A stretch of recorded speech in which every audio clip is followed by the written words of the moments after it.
thrift stores. Some people hate them, some people love them. I definitely fall into the latter category. And in fact, I get almost all of my clothing from thrift stores now. So much so that in the last 12 months, I have gotten only one new dress that was not thrifted or secondhand. It happens to be this one. Of course, I just happened to wear this dress today when I wanted to film the thrift store video. But today I wanted to share some thrifting tips and tricks with you that will help you navigate the thrift store and know exactly what you're looking for prior to going in. Thrift stores are usually collections of uncurated pieces, and most of them are horrendous. In fact, with much of the clothing I see in thrift stores, I can tell exactly why they were donated. They are just ugly.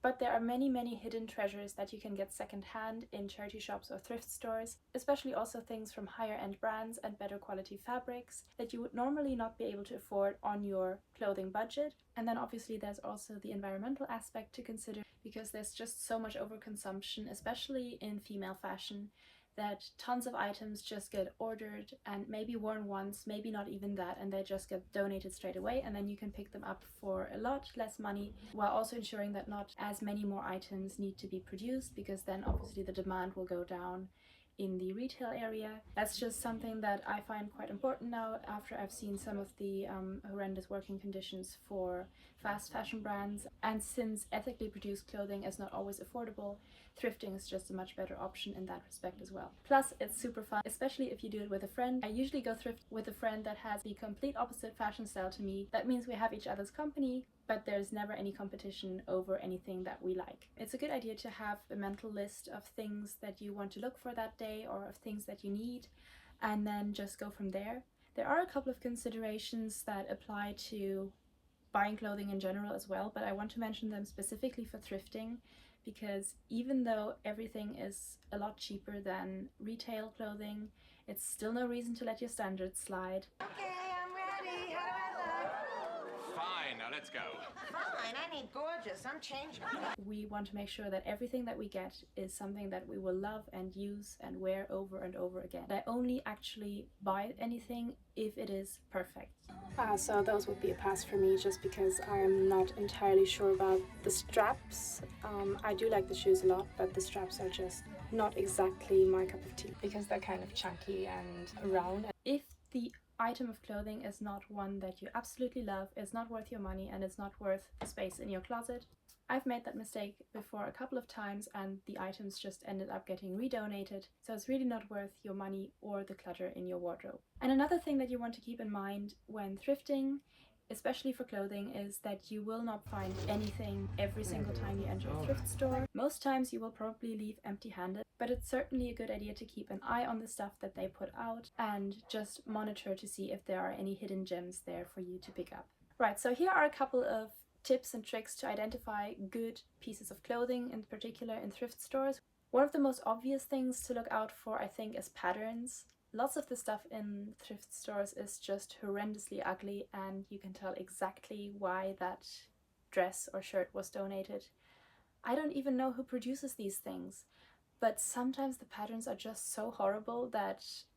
Anyway, but it's also true that there are plenty of gorgeous patterned fabrics that you will find in thrift stores, so it's all a matter of knowing what you want and keeping to the specific items that you will actually like and wear.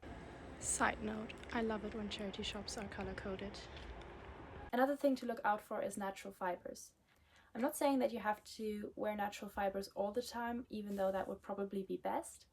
Woolen, linen, cashmere or silk garments are typically also on the more expensive side, so getting those secondhand can go a long way to provide you with more high-end pieces on a budget.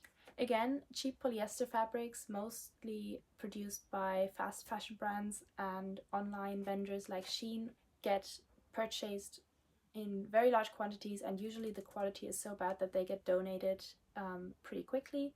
So you will have to go through a lot of cheap polyester fabrics in the thrift store, and while there may be the occasional polyester dress that will work nicely, I've almost always regretted buying and wearing polyester dresses because they are pretty uncomfortable, they are slippery, they tend to pick up static energy and cling in weird ways, and they are also not very breathable. So especially in hot weather, polyester is a fabric best to be avoided. And on top of that, polyester can look incredibly cheap as well, so it's definitely not the best option, which is why I now stick to natural fibers wherever possible, and I also look out for that when I go thrifting. Another drawback of polyester, by the way, is also that they shed microplastics every time you put them through the washing machine.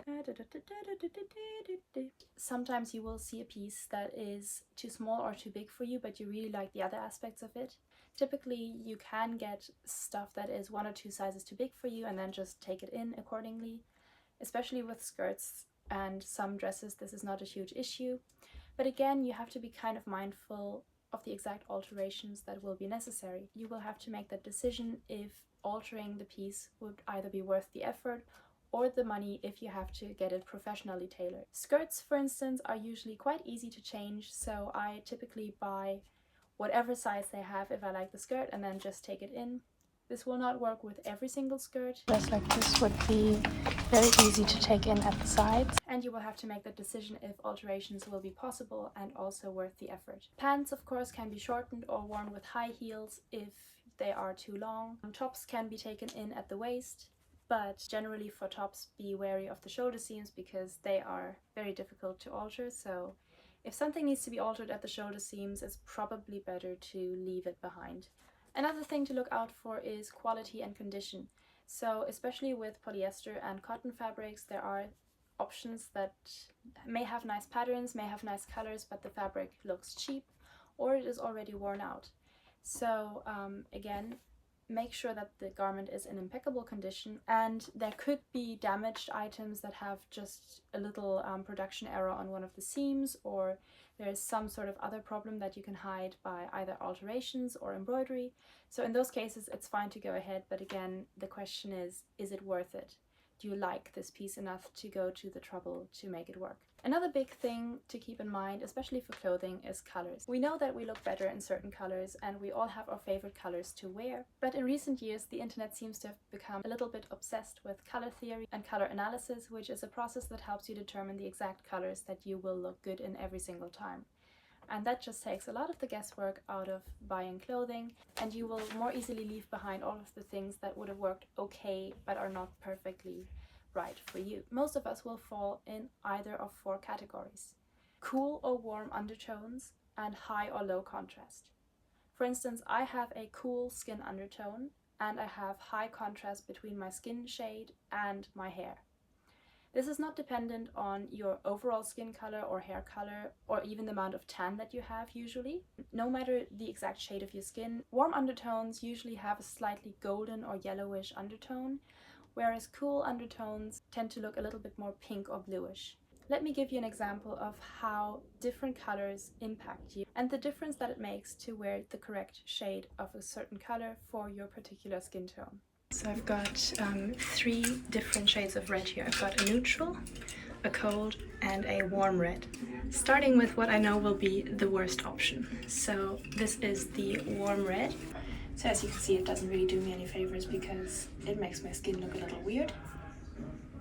Now this one is a neutral but still warmish red. Still, I think, at least during summertime, I could pull this off. But I think this one would look slightly better on a warm tone person as well.